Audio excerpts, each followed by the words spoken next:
Grease service vehicle operation video. Pre-operation preparation. Park the vehicle on level ground.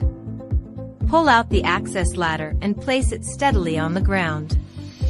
Open the rear door and secure both rear door locking devices. Take out the remote control. Press the designated button to fully open the side door.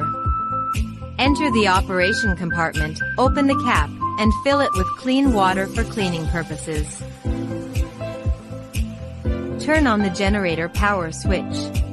Open the generator control panel. Press the manual button, then tap the green start button. The generator will enter the automatic startup sequence. After the generator starts normally, open the distribution box and turn on all switches. Power is now available in the vehicle's operation compartment. Introduction and operation of equipment in the operation compartment. This is the air compressor.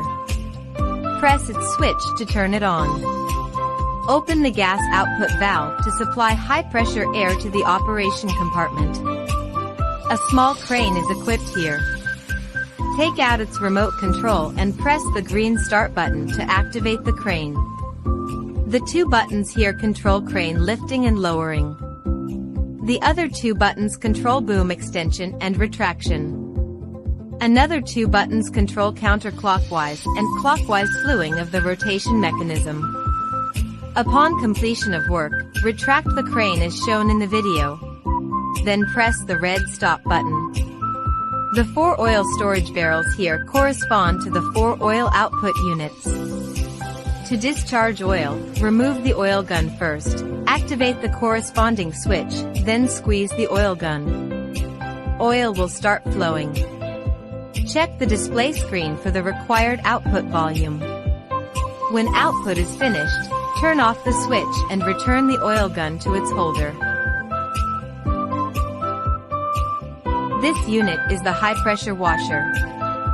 For use, connect the water gun to the outlet hose. Turn on the washer power switch, and squeeze the water gun for high-pressure cleaning. After cleaning, place the water gun in its fixed position, reel in the hose with the hose reel, then turn off the power switch of the high-pressure washer. Pull out the impact wrench air hose and connect it to the impact wrench for operation. After use, disconnect the impact wrench and reel back the air hose. This is the electric welding machine. Pull out the welding torch and turn on the power switch at the rear of the welding machine to carry out welding work. When welding is completed, turn off the rear power switch and stow the welding torch. The vehicle is also fitted with a service workbench, storage box, bench drill, power extension cable, toolbox, and other accessories for maintenance work. Post-operation procedures. Close the air compressor outlet valve and switch off the air compressor. Turn off all switches inside the distribution box. Press the red stop button to shut down the generator. Turn off the power switch. Finally, press the designated button to close the side door, retract the access ladder and close the rear door. Thank you for watching.